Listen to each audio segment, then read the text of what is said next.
Welcome to another episode of NextGenDDS. This is one of your hosts, Mario Santiago, and with me I have Dr. Scott Menaker. Scott, Hey, thanks for Mario. joining today. It's great to be back again. Another fun episode as we're diving into our season on money. Yeah, so I think we spend the intro episode talking about some good debt, a little bit about bad debt, but let's just take a deep dive at what is good debt. And right, I think a lot of people are we alluded to it. A lot of people are afraid of debt at all costs, and I think that could cost people some money in the long run because they're not taking enough risk for potential income growth, potential opportunity, and then we have people on the other end who maybe take that to heart too much and like debt too much, and they shoot themselves in the foot. No doubt. And I think one of part of this has been, especially for our young dentists and students, is they're getting the wrong message. They're not being the message is not coming from people like us that are really looking at it, who've been in the weeds, who've owned a practice, and as well as now, what you do in counseling dentists on how do they have a profitable, financially successful practice. And the messaging that they're getting is you have too much student debt. It's not a good time to own a practice. Mm-hmm. You should work for somebody and just let it be and that's really not the right. It's a very narrow focused message, probably being delivered by people who are benefiting from dentists not owning their practices. Oh, right? yeah, absolutely. I was talking to an orthodontist the other day, and she came in to meet for tax and business planning, and she told me, like, look, the problem is that at our resident programs, at our student programs, there's rarely a private practitioner coming in and telling their side of the story. It's just the corporate groups. And once again, there's good corporate groups, bad corporate groups, but the corporate groups are coming in and telling you that you can't pay off your student loans unless you come and work for us. Right. And even sometimes they're going to even give them a $20,000 enticement or bonus. something to help pay off that debt. Yeah. Because they don't want them being owners. And don't get me wrong, starting off at something like a corporate group is going to give you probably great clinical experience, but the long-term plan to pay off that debt is not to be an associate forever. Right. And that could be, we talked about this, Scott, it's like, hey, some people being an associate is what they want to be, and that's completely great. Absolutely. And that's fine. Some people want to be an owner, and that's great, and that's fine if they're willing to take the risk. But if you went to school and you're coming out with $600,000 or $700,000 of student loan debt, well, that's only going to be worth it if you get into a profession or into a situation where you actually make enough money to pay that off.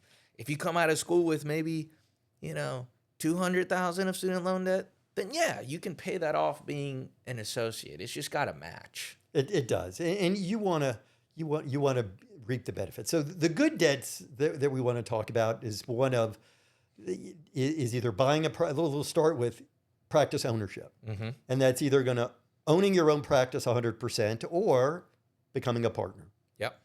From the transition side of where I work, we see, the world has changed dramatically from when I got out of school in 1985, where there was no such thing as a corporate group, a DSO. It was either 90% of practices were solos and 10% were probably partnerships.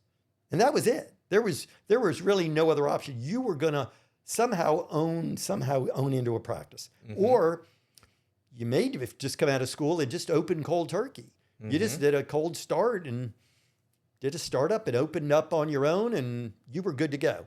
That doesn't necessarily work today because the other side we see is we're seeing about 25, 30% of practices are in this DSO space. Some of them, the big names, and some of them are just somebody owns 10 or 12 or 20 practices. We see about 30% or so are in the solo group. And we see the biggest ones now are in the partnerships, probably 40% or so. So there's, and we'd like to say to doctors, so think about this. There's 70% of practices are still owned by doctors. So don't get confused by the message that's out there. Still a lot of opportunity out there. A lot of opportunity. And so when we're looking at buying a practice, I kind of dumb it down for doctors when I say to them, I said, listen, here is what you're buying. You are buying cash flow and ultimately seller's discretionary income. You may see this SDE or net income, or basically that's the money that's left over for the owners after all the expenses have been paid. Mm-hmm. Mario, is that going to be more than what you're going to get paid as an associate? It should be. Yeah, it should be. If it's a good practice, it absolutely should be. Yep. And when DSOs are buying a practice, what are they buying? Yeah, they're Buying cash flow. that margin between the compensation for the doctors and the net income. They're buying that difference. It's called EBITDA, but that's the piece that they want to own, Mm-hmm. and they want to own it for one reason: it makes them money, right? Yep. Always follow the trail. You know, it's you've got the private equity groups, you've got they're not doing this because they think dentists are nice people. Yeah. They want to be in the dental marketplace because it's Makes a money. good place to be. Mm-hmm. So buying a practice, you're coming out of school with $500,000 worth of debt. You're going to go maybe 2 years later, buy into a practice. Maybe that practice is valued at $2 million. You're going to go get another $1 million. You're going to go get $1 million worth of debt. Does that sound like a pretty good plan? If it cash flows right, then yeah, it could be. And so when you say cash flow, explain that to our docs. Basically, like if you're making $200,000 right now as an associate, and you go buy a practice, and after debt service, initially you're gonna be making $350. I'd hope you're making maybe even more than that. But hey, that's gonna make sense to buy into something that's gonna potentially increase your income.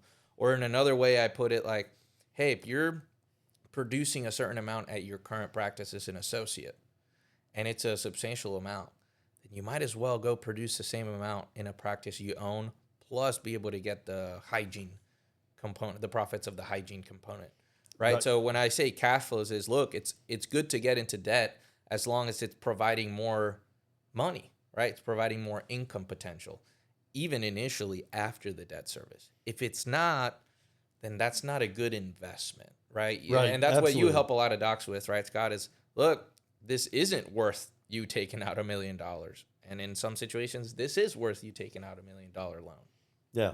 And in some cases, I've said to some doctors, jokingly, I've said, I'll buy the practice if you'll work for me. I'll buy this. But it's almost, yeah. And part of that's that's why a lot of doctors have wanted to buy more practices and scale them. It's a little harder than people think. Yep. A lot of people have tried that and it's not worked. But if you can go buy a practice that you're going to be in, and you're going to be the producer, and you're going to be the motivated person to make this thing go, that's the great debt. And even if it is, let's say on $1 million, and again, I just toss out a round number, let's call it's $120,000 a year over 10 years. So it's basically, you got $200,000 in interest, maybe a little bit more, just depends on the interest rate at the time. That $120,000 in debt, now you get to write some of that off in taxes, but you have to, I want doctors to visualize that. That's coming out of your pocket. Mm-hmm. And that can actually be a really, really good thing. And it could actually be a low number. Yeah. Yeah. I remember when my partner bought in, when Trish bought in a number of years ago, she was like, oh, that's a lot of money to buy 50%. And my brother, who's a CPA, Steve, said to her, I'll buy the practice for you and you work for me because this works. And then so we got into it. She got over her, she got good advice and guidance, probably from from the company, Mm-hmm. from Wes and his crew. But I think this was before your time. But the first year we got to the end, and I said, so how was your first year, Trish, as an owner? She goes, pretty good. And that's the response. Now, I was a very motivated owner and partner to keep things going. And I say this to doctors too. We can give you all the projections in the world, right? you can look at stuff as you sit down with clients all the time. These numbers make sense, but one thing still has to happen. That doctor still got to be incredibly motivated to make that engine go. Absolutely. And if not, and so the good debt we say, from here is if the numbers make sense, and you should, if you're looking to buy a practice or to become a partner in a practice, you're either going to use my services or depending on the structure, you may have Mario and his team to help you through this. But you want to have some cash flow projection or a pro forma, something that says this makes sense. Mm-hmm. Yep. And like you said, there's different avenues. You Correct. buy the whole thing, you become a partner. Those are all great options. And I think it's good, right, Scott, to be upfront with whoever. Like if you're starting out a practice as an associate, but your goal is to become a partner, let it be known that's you want to your have, interest. and we would suggest having those discussions on the front end. Yes. Because I get doctors call me. I was just talking to a doctor in New York. He's been there for 10 years. They've talked to him about becoming a partner. And he said to me, I'm going to start looking for a practice. Will you help me through the process? Because they're not going to let me be a partner. Yeah. And Too vague. And it was never in his agreements on the front end. Mm-hmm. So we would encourage you, if you're going to look, you think you want to do it, it might be there, it might not. But the debt service on this is going to be, again, we're saying get good advice. So what about buying a building? Yeah, another great idea, Scott. I like to start first with, is this a good real estate decision, right? What's the location? Where is it in town? Absolutely. What's the visibility? So you need to make sure it's a good real estate investment, right? And using debt to finance real estate investments is a great idea, especially nowadays in something like dentistry, where, as of this recording in April 2026, you can probably get something in the 5% range. And once again, you get to deduct the interest on that loan if you get the real estate. You're not paying rent to a landlord anymore. So buying your practice real estate, as long as the real estate portion is a good investment, is a great idea to really build wealth. And I think a lot of people may be scared to, get into more debt after buying a practice to purchase the real estate. But many of the savvy financial doctors, they realize that, after a year of owning a practice and you're just paying rent out the door that's not going anywhere, well, you might as well just pay that rent to the bank and own the space. So owning your real estate is a great decision. Once again, depending on the details, right? Don't go buy a $5 million space for a practice that doesn't need it. The numbers have to make sense, and Right. you have to still be able to cash flow. And like we always say, cash flow, what do we mean by that? You got to have enough money to save and live. Right. In other words, if you're all of a sudden you're paying yourself rent, and we can talk through the benefits of paying yourself rent versus not paying, because I see that a lot with older doctors don't pay themselves rent. They own the space, they've owned it for years, they just gonna let it.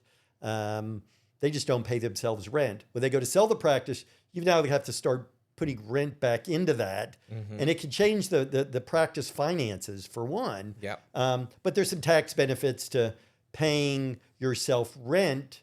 Yeah, all sorts of tax benefits with you owning your office building that we can talk at some point about. So whether it is through doing what's called a cost segregation study, through funneling money to your kids by making them limited partners in the office LLC. Once again, like you said, you can move the rent in your practicing years to whatever number you want. You're not paying Social Security taxes on that. Yeah. On that from the practice end of things. It's a great idea in terms of good debt. And I think we talked to Scott in terms of good debt is like, look, a practice expansion, if it makes sense, is good debt as well, right? If you're in a 3-op practice and you're just way too busy and you're losing patients because you don't have space, then yeah, spending some money on expanding the office and getting a couple of chairs in there could be a good idea.